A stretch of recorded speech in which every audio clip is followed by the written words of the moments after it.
Sir शोभा करने का ना बयान आया है, गांधी परिवार बंद नहीं कर सके तो खड़गे क्या करेंगे वो? गांधी परिवार बंद नहीं कर सके, बयान नहीं कर सके तो खड़गे क्या करेंगे वो? शोभा करालाजे को पहले बात करने का सीखो बोलो या इतिहास पढ़ने का सीखा बोलो। क्यों बोलो? प्रियंका खरगे के जब जो आवाज़ उठाए और आवाज़ के फॉलो करने वाले, उनको चाहने वाले सब मिलके आज मन्ना शेटे कादे साहब है, कई लोग आज अभी इस मोमेंट में देखे, हम सब मिलके ये कहना चाह रहे हैं कि जो प्रियंका साहब जो आवाज़ उठाए उस आवाज़ को जारी रखना चाहिए। उनके साथ हम लोग हैं, बल्कि उनको जो हिम्मत देने के लिए हम लोग ये काम करे हैं, क्योंकि जो प्रियंका साहब जो दिए हैं सरकार को रिक्वेशन दिए, उस रिक्वेशन में कहीं भी आरएसएस बैन करो बोल के नहीं है। लेकिन बीजेपी वाले ने, गद्दार नेता ने बीजेपी के, कई लोग ये बोल रहे हैं नहीं बीजेपी के आरएसएस को बैन करो बोल के दिए, ये बहुत गलत है। वो नेहरू नहीं करे, उस जमा से नहीं करे, अब तो अब इन्हों क्या कर सकते बोल के प्रियंका खरगे जी और सिद्धरामैया के बारे में भी हल्की बात करने की कोशिश करे।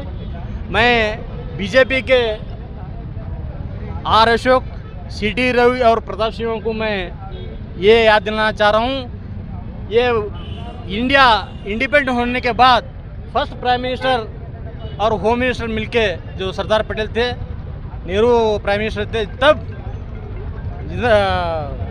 महात्मा गांधी जी की हत्या होने के बाद उस टाइम पे सरदार वल्लभ भाई पटेल ने लेटर लिख के इसको बैन करना बोल के 48 में बैन करे।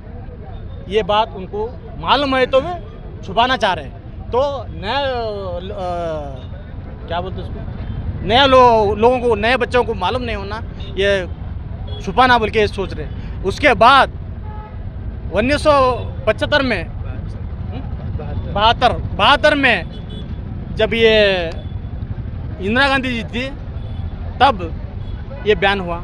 तब ये दो लेटर लिखे, 3 लेटर लिखे, 3 में से 2 लेटर को जवाब नहीं दिए। तीसरी लेटर उनके सहयोग को लेटर लिख के माफ़ीनामा दिए। जब होने के बाद उनको बैन हटाया गया।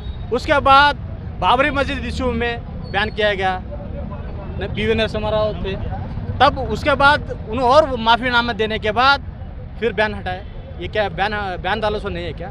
इनकी इतिहास मालूम नहीं है क्या? मालूम, ये इतिहास छुपाना चाह रहे।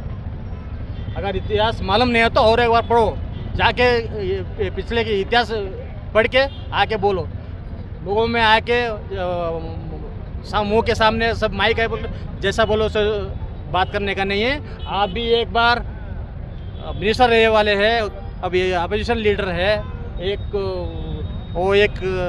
सीटी रवि वो भी मिनिस्टर रहने वाला है, अब विधान परिषद सदस्य है, और एक एक्स एमपी है प्रताप सिंह, वो भी है। वो लोग पढ़े लिखे, वो तो जर्नलिस्ट है, उसको तो मालूम रहना चाहिए। क्यों ये छुपा के बात करते हैं?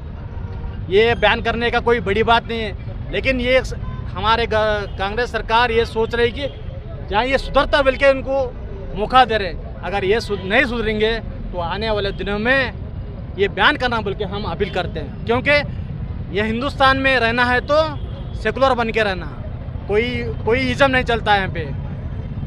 क्यों खालिस्तान नहीं चलता, पाकिस्तान नहीं चलता, या हिंदुज़म नहीं चलता। हिंदुज़म बात क्यों करते?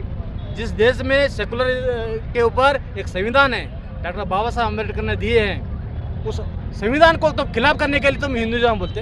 तो हिंदुज़म जो आवाज़ करते हैं उन लोगों को यूपीए का देश जरूर का केस डालना, क्योंकि संविधान को जो विरोध करता है उसके ऊपर यूपीए के केस होना बोल के मैं ऊपर बोलता हूँ। क्योंकि आप देखे होंगे, आपको याद होगा, यहीं पे हमारा दोस्त छड़े हैं शाहीन स्कूल में एक नाटक हुआ था, नाटक में सेडिशन केस हुआ था। नाटक में किसी बच्चे ने किया तो उनके पूरे स्टाफ पे और उनके अध्यक्ष के ऊपर केस हुआ। तो इन्होंने तो बहिरंग बोल रहे हैं, तो ओपन बोल रहे हैं, माइक के ऊपर बोल रहे हैं हम हिंदुज़म करते, हिंदू राष्ट्र करते। क्यों बोल रहे भाई? तो तुम संविधान के खिलाफ करते क्या? संविधान पे खिलाफ करना है तो अब देशद्रोह के करे जैसा होगा। जब एक नाटक करा तो